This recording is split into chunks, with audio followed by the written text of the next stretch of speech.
बिस्मिल्लाहिर्रहमानिर्रहीम। आज के सहरी से आपका मेज़बान रफ़ीक अंसारी हाज़िर है। नबी करीम सल्लल्लाहु अलैहि वसल्लम की हदीस मुबारक है कि बेशक अल्लाह ताला सहरी करने वालों पर रहमत फरमाता है, उनके फरिश्ते उनके लिए रहमत की दुआ करते हैं। और आज हम बड़ी ख़ास जगह पर मौजूद हैं और शक्ल तौर पर वो ताजिर शख्सियत और बिजनेसमैन सनतकार यानी कहते हैं हमाद पूनावाला साहब, और कहा जाता है कि हाल सिटी ताजिर इतिहाद के ये सदर हैं। तो आज इनसे होगी बड़ी ज़बरदस्त बातें, क्योंकि अभी चंद रोज पहले इनके वहाँ हर साल की तरह इस साल भी यकीन तौर पर कुरान पाक का ख़त्म हुआ और हर साल ये तरावियों का एहतमाम करते हैं, सहरी का एहतमाम करते हैं और गरीबों में बन मुट्ठी राशन भी तकसीम करते हैं। ये इनकी यकीन तौर पे बड़ी ख्वाहिश है कि लोगों की मदद की जाए और मदद में बन मुट्ठी करते हैं। आज सहरी के दस्तरखान पे हम हमाद पूनावाला की रिहाइशगाह पर मौजूद है और यकीन तौर पर इनसे बातचीत होगी बड़ी खूबसूरत, क्योंकि सहरी के हवाले से। हमाद भाई अस्सलाम वालेकुम। वालेकुम अस्सलाम। हमाद भाई ये पहले बताइए कि रमज़ान मुबारक के रोज़े कैसे चल रहे हैं? अल्हम्दुलिल्लाह रोज़े तो हमारे घर पे जो है वो एक छोटी उम्र से जो है इसका एहतमाम किया जाता है और मेरे माशाल्लाह 4 बच्चे हैं। एक बच्चा जो है वो 3 साल का है, उसको छोड़ के माशाल्लाह सारे बच्चे रोज़ा रखते हैं, स्कूल भी रोज़ा रख के जाते हैं। हमारे घर पे एक माहौल ही ऐसा है कि रमज़ान में बिल्कुल कोई कॉम्प्रोमाइज़ नहीं है। तबीयत ख़राब होने के बाद भी मेरी वालदा जो है वो कोई खाना नहीं देती, नाश्ता नहीं देती। अगर आपकी बीमार भी हो जाए उसमें भी हमारे घर पे कोई गुंजाइश नहीं है इसकी। अच्छा, मेरे वालिद साहब भी काफ़ी अर्से से बीमार हैं। गुज़िश्ता कई सालों से मैं देख रहा हूँ कि आपके घर पे बाकायदा तरावियों का एहतमाम किया जाता है और फिर तकमील कुरान के बाद आप एक बड़ी अच्छी तकरीब रखते हैं जिसमें ताजिर बराजी भी आते हैं, सनतकार भी आते हैं, उलमाए किराम भी आते हैं, मुफ्ती भी आते हैं और एक पुरनूर दुआ होती है। तो ये एहतमाम, ये ख्याल आपके दिल में क्यों आया? देखिए, जब मैं पहले बहादुराबाद पे मेरी रिहाइश थी और मेरे घर और मस्जिद की दीवार एक ही थी, तो जब वहाँ तरावी पढ़ाई जाती थी तो समझ ले मेरे घर में तरावी पढ़ाई जाती थी। इतनी क्लियरली आवाज़ थी, अजान जो है बिल्कुल ऐसा लगता था घर में अजान हो रही है। तो जब हम यहाँ डिफेंस शिफ्ट हुए तो उसके बाद जो ना हमें बड़ी इसकी शिद्दत से कमी महसूस हुई। तो और मेरे वालिद साहब क्योंकि इतना ज़्यादा चल के जा नहीं सकते, तो इसकी वजह से हमने जब से यहाँ पर आए 2 साल से तो हमने रेगुलरली इसको एहतमाम किया हुआ। रही बात दोस्तों की महफ़िल की, आज भी और रमज़ान में हर रोज़ मेरे घर पे सहरी का एहतमाम होता है, दोस्त आते हैं, बैठते हैं। तो ये तो एक शुरू से चलता हुआ आ रहा है। इफ्तारी के वक्त हम रोडों पे इफ्तारी वगैरह करवाते हैं, शौक़ रखते हैं, और बाकी सहरी में दोस्त सब बैठते हैं। मैं ख़ुद अपने हाथों से खाना पकाता हूँ। तो हमारा भी कहा गया है कि आप राशन भी गरीबों में बन मुट्ठी तकसीम करते हैं और कोई नामो नमूद नहीं करते थे, आम लोग करते हैं, तो ऐसी क्या वजह है? देखिए, जब ज़रूरत थी इसकी, जो ज़कात जो है आपके पर फ़र्ज़ है और ये सब चीज़ें कोई करना जो है हमारे पे फ़र्ज़ है, और ये कोई करके हम एहसान नहीं करते। और केयर फॉर ह्यूमनिटी हमने बनाया था कोविड के अंदर, उसके ऊपर लोगों ने क्रिटिसाइज़ किया कि क्यों इतना शो ऑफ करते हैं। उसका मकसद ये था लोगों को मोरल लोगों का ऊपर करना, लोगों को मोटिवेट करना कि ये काम करना है। मैंने इसके ये वाक़या बहुत दफ़ा लोगों को सुना है, आपके चैनल पे भी सुना दूँ लोगों को, कि जब हम वहाँ पर कुछ ऐसी जगहों पर गए जहाँ पर हमने वीडियोज़ बनाने के बाद उन्होंने कहा आप राशन कम लाएं, हम किस तरीके से पूरा करें। 200-250 राशन उनके लिए पूरा नहीं था, हज़ारों लोग थे। तो जब हमने वीडियो बना के चला दी उनकी कि भाई ये लोग हैं जो भी आना चाहें राशन दे, तो फिर उसके बाद जब हमने उनको पलट के पूछा कि हम दोबारा आना चाहते हैं राशन लेके, तो उन्होंने कहा भाई आपने किसको बता दिया है, हर कोई राशन ले लेके यहाँ पर आ रहा है, हम तो बस अब हमें राशन की ज़रूरत नहीं है। तो इन चीज़ों का जो पॉजिटिव होता है लोग वो नहीं देखते। तो जब वो ज़रूरत थी इस वक्त केयर फॉर ह्यूमनिटी की, तो हमने चलाई, उसके बाद हमने नहीं चलाई, ना हमने इसको रजिस्टर्ड कराया उस इदारे को। जब उसकी ज़रूरत थी हमने पूरा करके अपना काम कर लिया। और बेसिकली मैं खुद पर्सनली जो है ना वो राशन देना जो है वो बेहतर नहीं समझता हूँ, मजबूरी है तो करना पड़ता है। क्यों, कोई वजह बताइए? किसी को राशन देना, आप यार कितने दिन का राशन दे दोगे, महीने का दे दोगे, 15 दिन का दे दोगे, महंगाई है, चलो ठीक है राशन देना है। कोविड के अंदर भी मामलात ऐसे थे, लेकिन मैं समझता हूँ कि लोगों को रोज़गार देना चाहिए राशन देने से बेहतर। ये अपने तौर पे मैं कुछ थोड़ा बहुत काम करता हूँ, इरादा रखता हूँ कि इंशाल्लाह कुछ मेरी कारोबारी मसरूफियात और कुछ मुझे ऐसे मामलात हुए हैं जिसकी वजह से मैं इस साल नहीं उस तरीके से टाइम दे सका, लेकिन इंशाल्लाह कोशिश करूँगा अगले साल ये अपने इस ख्वाब को पूरा करूँ। ख्वाहिश रखता हूँ। ये बताइएगा, जैसे आपने कहा कि राशन, तो कुछ लोग जब राशन देते हैं तो कुछ ऐसा तो नहीं होता कि जिसके बहुत से लोगों की इज्जत मजबूर होती है कि लिखते हैं और सामने तस्वीर छपती है, तो ये ख्याल भी तो दिल में नहीं आया आपके? अच्छा सर, मेरा अगर आपने फॉलो किया हो तो हम हमेशा लोगों की शक्लें ब्लर करते थे। तो नया कॉन्सेप्ट में लेकर आता, मैंने कभी शक्लें नहीं दिखाई, कभी आ गई हो फेसबुक पे लाइव चल गई हो तो अलग बात है, लेकिन कोशिश ये करते थे। लेकिन आपको पता है कि मेरी वैन ये था कि मैं लोगों को मोटिवेट कर रहा था, और मैंने और मेरे कुछ दोस्तों ने, मैंने पहले भी इसका जिक्र किया था, 10,000 राशन का हमने एक पूल बनाया कि हम राशन तकसीम करेंगे। उसमें मैंने कहीं हमाद पूनावाला के नाम से नहीं चलाया, केयर फॉर ह्यूमनिटी से चलाया और मैंने उसका आगाज़ किया। आप यकीन जा रहे हैं वो 75,000, 10,000 के 75,000 कैसे हुए मुझे नहीं पता। हमने उसके बाद मतलब उसमें ब्रेक नहीं लगा सके हम। वो चांद रात थी, वो हमने पूरा कोई अपनी सिस्टम को 8 महीने चलाया। वो चांद रात थी, मुझे याद है, और मैंने उस दिन बोला आज के बाद यार मुझसे काम नहीं हो, क्योंकि लोग ऐसे आ रहे थे और मैं उनको संभाल नहीं पा रहा था। आप यकीन जाने, जब मैं अपने प्लॉट पे पहुंचता था, वहाँ पर किसी दोस्त का प्लॉट था जहाँ पे राशन का सिस्टम रखा हुआ था, जब मैं वो पहुंचता था तो वो गाड़ियाँ आ रही होती थी माल अनलोड करने के लिए। मैं पूछता था हमने तो परचेज़ नहीं किया, बोले वो फलाने दोस्त ने भेजा है, वो फलाने दोस्त ने भेजा है, जो कल आए थे देखने के लिए आज वो देखी गए। तो वो मतलब संभालना मुश्किल हो गया। तो अल्लाह पाक ने वो काम करवाया। लेकिन फिर मेरी एक ये ख्वाहिश है कि मैं लोगों को रोज़गार के हवाले से लोगों को चाहता हूँ कि लोग अपना रोज़गार खुद करें, और जो ज़कात लेने वाले हैं वो ज़कात दें, या तो फिर जो है वो उनको एक ऐसा सिस्टम हो। लेकिन 2000, 5000, 10,000 रुपये आप किसी को देते हो, उसका कहीं घर नहीं चलता।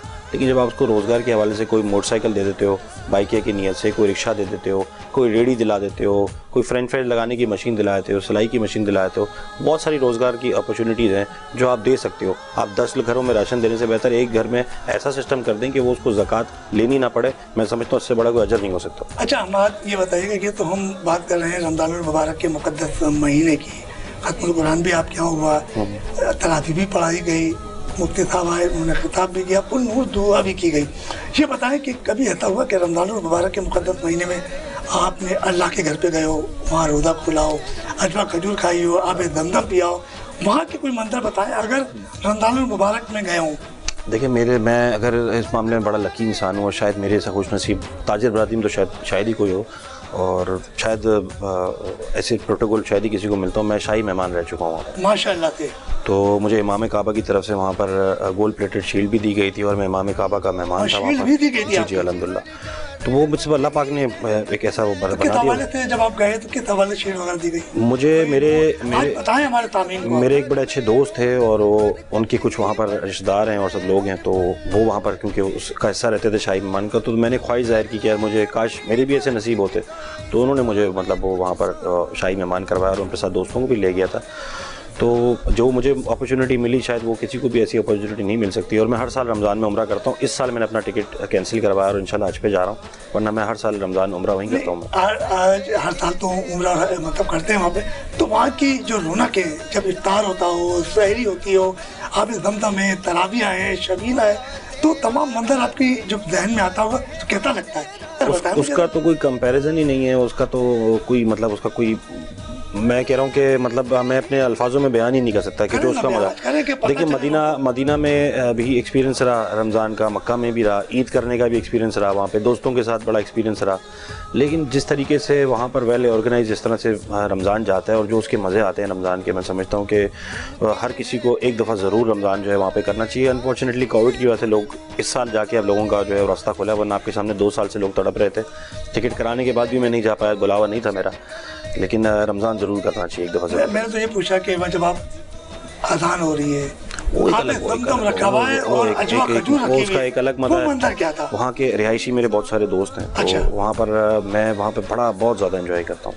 तो वहाँ पे मुझे ऐसे तोहफे तवाइफ भी मिलते रहते हैं। अभी आपके सामने वो गिलाफ़े काबा लगा हुआ है, और एक मेरे पास एक इससे भी काफ़ी बड़ा गिलाफ़े काबा मौजूद है, मेरे पास गिफ्ट आया हुआ है। तो ये सब चीज़ें वहाँ पर मेरा वहाँ का बड़ा अच्छा एक्सपीरियंस है। कोई ऐसा वाक़या सुना कर जहाँ मदीना मक्के में हुआ? ऐसा हुआ कि मेरे कज़न भी हैं, दोस्त भी हैं, और मेरे साथ होते हैं, तो उनको भी मेरी तरह रोज़ा बहुत लगता है। अच्छा। हाँ, तो बेसिकली मैं इन शॉर्ट मुझे रोज़ा काफ़ी लगता है। तो वो नमाज का टाइम हो रहा था, तो हम जो है वो रोज़ा वहीं खोलते थे, और अच्छी अच्छी चीज़ें मिलती हैं मज़ेदार। लेकिन वहाँ का और यहाँ का फ़र्क ये है कि यहाँ पे जो है वो फ्राई चीज़ें ज़्यादा खाई जाती हैं, लेकिन वहाँ दही, खजूर, बादाम, पिस्ते और इस तरह की चीज़ों से रोज़ा खोला जाता है। तो हम क्योंकि फ्राई के आदी हैं, तो वो कभी कभार मिस करते हैं इन चीज़ों को, खानों को। तो दोस्त थे, उनका मंदी खाने का दिल था, तो उन्होंने कहा हमाद आज जो है वो रोज़ा खोलेंगे ज़मज़म से और खजूर से, और तूने मेरे साथ चलना है मंदी खाने के लिए। तो दूसरे दोस्तों ने कहा नहीं यार, हम तो वहीं रोज़ा खोलेंगे। तो वो उनका झगड़ा हुआ आपस में। अच्छा। हाँ, झगड़ा ये हुआ कि हमाद मेरे साथ, तुम अलग हो जाओ, तो हम अलग हो गए, वो अलग हो गए। उन्होंने कहा हम हरम में खोलेंगे रोज़ा, हमने कहा हरम में यहाँ बाहर ही खोल के और हम मंदी खाने चले जाएंगे। ठीक है, हमारा इरादा नहीं है हरम में अंदर जाने का, हम यहाँ बाहर से ही खजूर खा के और मंदी खाने चले जाएंगे। तो हम दोनों ने जो है वो अंदर चले गए, बाकी 3 दोस्त, हम दोनों ने जो है वहाँ रोज़ा खोला है। और रोज़ा तो है वहाँ पर वो कोई ओमानी थे मेरा ख्याल है, कोई और लोग थे वो, तो वो रोज़ा खुलवा रहे थे। तो मैंने कहा यहीं बैठ जाते, जब खजूरी खाना है तो वो कुछ अलग तरीके की चीज़ें खा रहे थे। हमने देखा, हमने कहा ये क्या खा रहे हैं, एक काम करते हैं खजूर और पानी लेनी, तो इनसे ही बैठ के खा लेते हैं। उनसे एक खजूर लिया, पानी लिया, तो फिर जैसी अजान हुई तो उसने कहा कि यार चल अब मंदी खाने चलते हैं। तो एक जगह हमने डिसाइड की थी जब मंदी खानी थी, तो खड़े होने लगे, तो एक साहब है, उन्होंने हमारे हाथ में बड़े बड़े मंदी के जो है वो बॉक्स दे दिए। हमने कहा ये क्या, हम जा रहे हैं खाने के लिए। बोला खाएं तो सिर्फ मंदी है। खोल के देखा तो ज़िंदगी में ऐसी मंदी नहीं खाई माशाल्लाह। तो मैंने लोगों को बड़ा डिस्कस किया। तो वहाँ जब भी आप जो चीज़ की ख्वाहिश करें ना वो आपको ऐसे आके अल्लाह ताला दे देता है। हाँ बिल्कुल ऐसा। इसी तरह एक दफ़ा हम बैठे थे, हमने ये डिसाइड किया कि रोज़ा यहाँ से खोल के पीछे KFC जाके खाएंगे। तो वहाँ बैठे थे, किसी ने KFC के बर्गर आके ला के रख दिए सामने। तो ये बहुत लोगों से मैंने डिस्कस किया, सब बहुत लोगों से होता है। हमारे जैसे आप बात करो माशाल्लाह। तो अभी हमने एक प्रोग्राम किया तो आरिफ सुल्तान पूरावाला साहब, उनकी जो वालदा मोहतरमा है, हमें ये वाकया सुना है कि जब मैंने उनसे सवाल किया अम्मी आपको कोई ऐसी चीज़ पता है, तो कहने लगे मैं जो मांगती थी ऐसे ही बोला मैं जो मांगती थी मेरे ख्याल में वो पूरा उत्तिफाक हो जाता था। और आज आप दूसरी शख्सियत हो, जिसने मुझे बताया तो मुझे वाकई, मैं आपसे बता रहा हूँ कि वो एक ऐसी जगह बैठे थे, वो थोड़ा सा मतलब इकोनॉमिकल जगह थी जहाँ बैठे थे, बैठ के कर रहे थे। मैं एक्सपेक्ट नहीं कर सकता था कि आके मंदी मिलेगी। और मैं आपसे कह रहा हूँ बाखुदा मैंने ज़िंदगी में ऐसा खाना नहीं खाया जो आके मुझे वो अल्लाह के बंदे ने ला के हाथ में दी और मैं देखता रह गया। और आज भी मेरी ख्वाहिश है कि मुझे वो मंदी चावल वापस मिल जाए जो उन्होंने खिलाए थे। अच्छी अच्छी जगह जाके खाए मैंने, लेकिन वो जायका, वो चीज़ आके जो मिली ना, तो पता नहीं अल्लाह की तरफ से क्या था वो। लेकिन मैं जिसको आके बताया लोग नहीं मानते, लेकिन वहाँ आप एक्सपीरियंस कर लीजिएगा। आपका भी इंशाल्लाह जाना हो कभी तो उम्रे पे, जब भी आप इफ्तार में जो नियत करेंगे ना, जो नियत करेंगे मेरा ये दिल है खाने का, आपको वहाँ मिलेगी वो। अच्छा हमारे ये बताया आपने तो बड़ी जबरदस्त मंदी की भी बात बता दी और अचानक ऐसा हो गया आपके मुंह में पानी आ गया। नाराज भी किया और जो दोस्त अलग हुए तो जब उनको बताया आपने बाद में कि यार हमारे साथ ये वाकया पेश आया, हम मंदी उनके लिए बचा के ले गए। अच्छा, उनके लिए बचा के, क्योंकि काफ़ी ज़्यादा क्वांटिटी उन्होंने दे दी थी। दोस्त उन्होंने कहा कि आप तुम गए खाकर, आपने कहा नहीं हमें यही मिल गई। अच्छा कोई ऐसा और कोई, जैसे आप कोई एक और कोई वाकया सुनाओ जिसमें बड़ी जबरदस्त हो, जैसे आबिद रमज़म के मुतालिक बताएं या हजवा खजूर के बारे में बताएं। देखिए खजूर तो हम ये करते हैं कि जब हम शहरी का वक्त कोई ऐसा वाकया पेश आया, खजूर तो हम कोशिश करते हैं, वहाँ पहुँचते हैं तो ले लेते हैं, खुद खजूर भी बांटते हैं। वहाँ ज़रूरत ही नहीं। आप यकीन जाने कि वहाँ पर लोग ज़िद करते हैं हमारे पास आके रोज़ा खोल लो।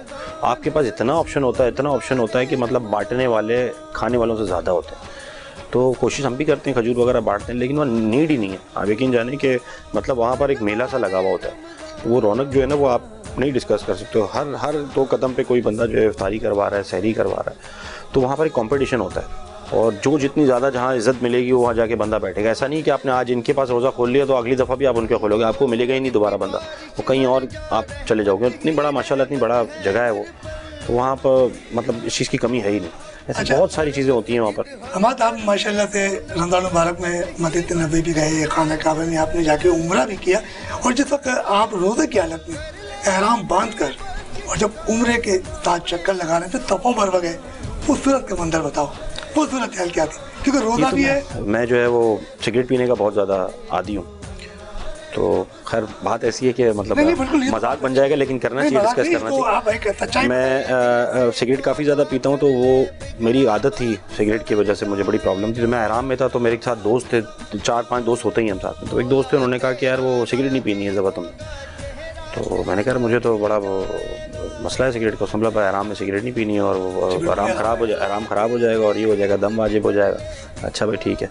तो जैसे ही वहाँ पहुँचे अलबैक पे हमने रोज़ा खोला और फिर उम्रे पे आगे निकलना था। तो अलबैक खा के ना मैं बाहर निकला और मैं बड़ा वो रहा था कि यार मैं सिगरेट भी मेरे पर रखी नहीं, अपने सिगरेट ही नहीं रखी। मैंने कहा ज़बा पीनी ही नहीं है सिगरेट। अब वो रोज़ा खोलने के बाद आपको पता है कि तलब होती है सिगरेट की। तो बाहर एक पाकिस्तानी भाई मौजूद थे और माशाल्लाह जो शरीर तौर पर दाढ़ी वगैरह और ये वो बड़ा मतलब अच्छे इंसान थे। वो उनसे गुफ्तगू सिगरेट पी रहे थे, वो आराम में थे वो भी। मैंने कहा यार आप सिगरेट पी रहे हैं तो उम्रा ख़राब नहीं हो जाएगा आपका, दम बाजी हो जाएगा। बोला क्या करें, सिगरेट है मसला नहीं है, आप पी सकते हो।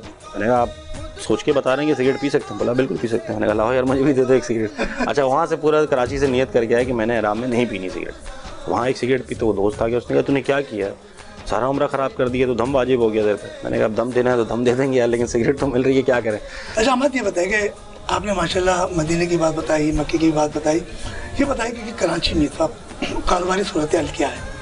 कराची में कारोबारी सूरत हाल तो आपके सामने कोविड के बाद और महंगाई की वजह से हुकूमत की जो अनसर्टेनिटी थी और जो चीज़ें थी, उसके बाद मेरा ख्याल है छोटा ताजर, जिसको कहते हैं ना छोटा ताजर, जो कि बहुत तकलीफ जुमला होता है छोटा ताजर, वो वाकई में सही मानों में छोटा ताजर बहुत ज़्यादा परेशान है। और कुछ लोग जो कि एक सफ़ेद पोश अपना सिस्टम चला रहे हैं वो बड़े ख़तरनाक तरीके से जो है वो एक्सपोज हुए हैं और उनका सर्कल डिस्टर्ब होने की वजह से वापस कम बैक नहीं कर पाए। जो छोटा तबका है ना, छोटा ताजिर ले लें, छोटा तबका ले लें, वो बेचारे मतलब बहुत ज़्यादा सबसे ज़्यादा अगर वो अफेक्टेड हुए ना तो वो हुए।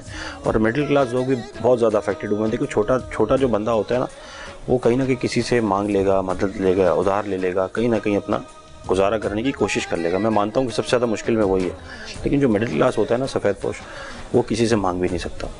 तो जब आपका महीने का खर्चा 50,000 होता है और आपकी इनकम जो है वो कम होती जाती है, तो आप 50,000 के खर्चे को 25,000 रुपये नहीं ला सकते हो। आपका 50,000 का खर्चा महंगाई आने के बाद 75,000 पे चला गया। तो लोगों को अपनी चीज़ों को कम करना या बच्चों को किसी चीज़ से रोकना वो बड़ा मुश्किल काम है। और रमज़ान मुबारक का महीना आपको पता है खर्चे डबल हो जाते हैं। और अनफॉर्चुनेटली ये है तो इस्लामिक रियासत, लेकिन यहाँ पर रमज़ान में हर चीज़ महंगी हो जाती है। रमज़ान में लोगों का क़ुव्वत ख़रीद कम हो जाती है बढ़ने के बजाय।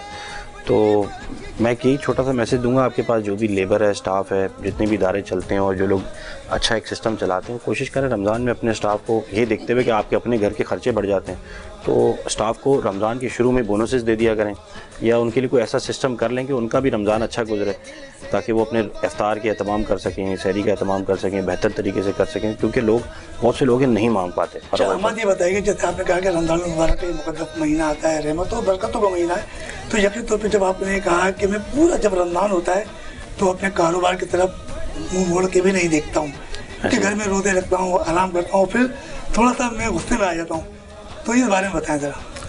ये गुस्से में मतलब वो एक है, आदत है, अब क्या करें। रमज़ान में मेरी वालदा कहती हैं कि आप रोज़ा रख के एहसान करते हो, तो मेरा बड़ा प्रॉब्लम है, तो रोज़े के अंदर मैं कोशिश करता हूँ कि अवॉइड करता हूँ, फिर बाद में अफसोस होता है रोज़ा खोलने के बाद, आपसे झगड़ा हो गया रोज़े में, फिर रोज़ा मेरी एक आदत है, चाहे मेरा स्टाफ हो, चाहे मुझसे कितना भी छोटा आदमी, अगर झगड़ा हो जाएगा मैं उससे बहुत माफ़ी मांगता हूँ। तो मेरे दोस्त भी कहते हैं यार क्यों इतना झुक के क्यों माफ़ी मांगता है, तो मुझे अच्छा नहीं लगता। मैं ज़्यादा देर किसी से नाराज़गी नहीं रख सकता। अगर किसी से भी तलब कलामी होगी ना, तो मेरे जो भी दोस्त हैं आपको गवाही देंगे कि मैं उनसे माफ़ी ज़रूर मांगूंगा।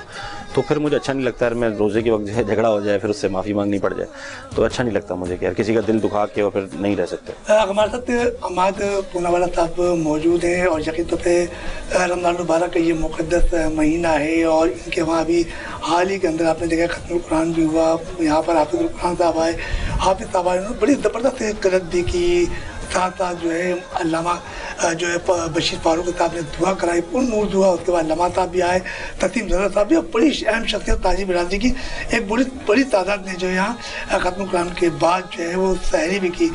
चलते में छोटे से ब्रेक के तो ब्रेक से वापस आएंगे और अहमद पूनावाला से मज़ीद गुफ्तगू करेंगे।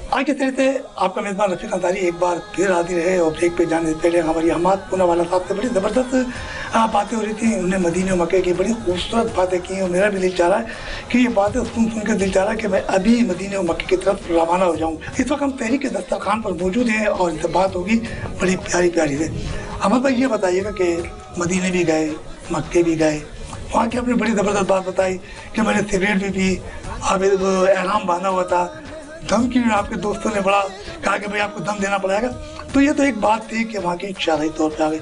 ये बताइए कि रमज़ान मुबारक के मुक़द्दस महीने में इस वक्त अफ्तारी में आप क्या चीज़ खाते हैं या वालदा की बनी हुई जो है चीज़ें कितनी पसंद है? देखिए घर की जो बनी हुई चीज़ें हैं, वालदा होगी, मेरी वाइफ होगी, तो कोशिश करता हूँ कि इफ्तार के टाइम पे ना वो घर की चीज़ें जो है वो ज़्यादा से ज़्यादा जो है वो इफ्तारी जो है घर पे की जाए। तो बाहर करते हैं इफ्तारी करनी होती है, लेकिन घर की जो इफ्तारी है उसमें ज़्यादा मज़ा आता है। और जब उम्रे पे होते हैं, कराची में नहीं होते, पाकिस्तान से बाहर भी होते हैं कभी, तो घर की इफ्तारी को बड़ा मिस करते हैं। और सहरी भी मैं खुद बनाता हूँ अपने हाथों से, दोस्तों को खिलाता हूँ, और बाहर भी जाके सहरी करते हैं। तो मैं घर आने के बाद मेरी वालदा रोज़ मेरे लिए खजूर का हलवा बनाती है। आपने मुझे बार बार कहा कि मैं खुद भी सहरी बना लेता हूँ या खाना बनाऊँ, तो कौन से खाने यानी कि तैयार करने में महारत रखते हैं? देखिए बात ये है कि मेरे हाथ का जिसने खाना नहीं खाया उसने कुछ नहीं खाया। तो कढ़ाई जो है मैं बड़ी ज़बरदस्त बनाता हूँ दोस्तों के लिए, और उसके अलावा काफ़ी चीज़ें हैं वो बनाता हूँ मैं। हांडी बना लेता हूँ दोस्तों के लिए, बिरयानी बना लेता हूँ, पुलाव बना लेता हूँ। तो ये चीज़ें मैं दोस्तों के लिए कटाकट बड़ा अच्छा बनाता हूँ। तो ये चीज़ें ऐसी हैं जो दोस्तों के लिए बनाता हूँ। लोग दोस्त फरमाइश करते हैं, शौक़ पे बैठते हैं, कभी मैं बना लेता हूँ, कोई और दोस्त बना लेते हैं, बाहर से किसी को बनाने के लिए बुला लेते हैं। तो मतलब इस तरह की एंजॉयमेंट करते रहते हैं। तो एंजॉयमेंट हफ्तावार होती है या ऐसी? अरे रमज़ान में डेली, तकरीबन डेली। अच्छा जी। अगर मेरे घर नहीं करते तो फिर कहीं जाके बैठ के हम साथ में दोस्त करते हैं, लेकिन ज़्यादातर मेरे घर। जैसे आपने कहा ज़बरदस्त पकवान तैयार करते हैं, तो इस रमज़ान मुबारक में अभी तक आपने कोई पकवान तैयार किए?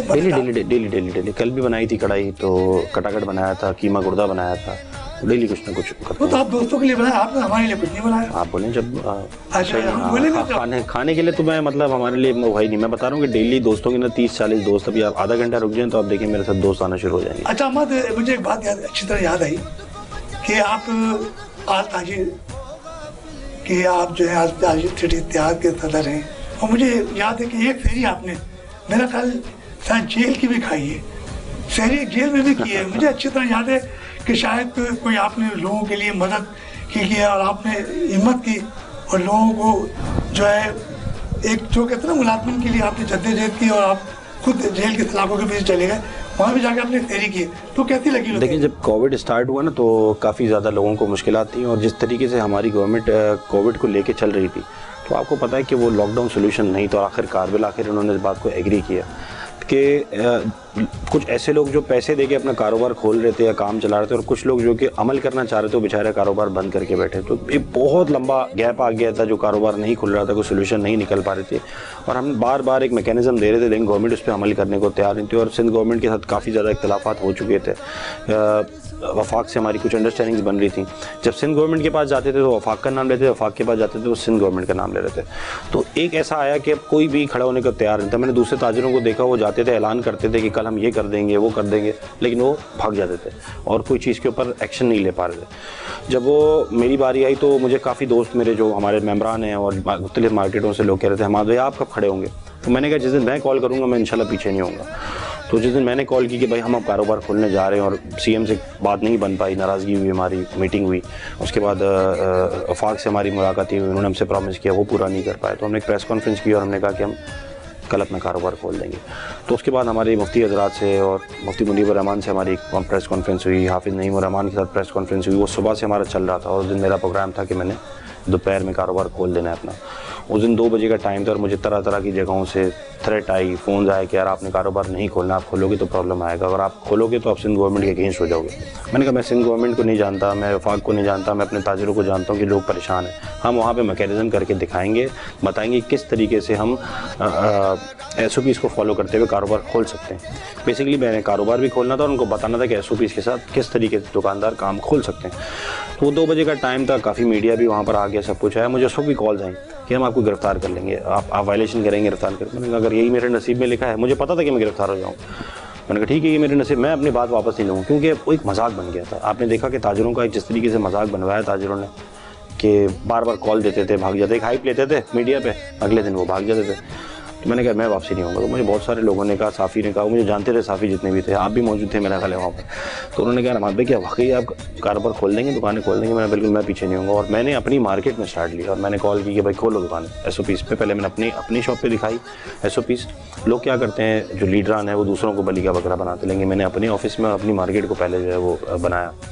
जब मार्केट खोली तो उन्होंने फिर मुझे कहा कि यार आप रहमान भाई गलत कर रहे हैं, आप ना करें। तो उन्होंने मुझे प्रेशर करने के दुकानदारों को और मेम्बरान को उठाना शुरू कर दिया, अरेस्ट करना शुरू कर दिया। जब उनको मोबाइल में डाला तो मेरा उनसे झगड़ा हुआ कि यार इनको क्यों, मैंने किया वायलेशन, आप मुझसे बात करो। तो फिर उन्होंने ऊपर से अप्रूवल लिया है और फिर आपको पता है फिर वो सही सरकार उन्होंने जो है वो हमको अप्रूवल दिया कि इनको छोड़ना नहीं। तो सरकार आपको ले गई, फिर वो ले गए। फिर उसके बाद मुझे वहाँ पर ऑफ द रिकॉर्ड तो मैंने बहुत लोगों से डिस्कस किया। फिर उसके बाद सिंध गवर्नमेंट से भी अच्छी बात हुई। फिर शाह साहब घर पे आ गए थे मेरे, मुर्साबाब साहब और शाह साहब घर पे आए थे और उन्होंने इस चीज़ को सेटल किया। हम लोगों ने बैठ के इस चीज़ को।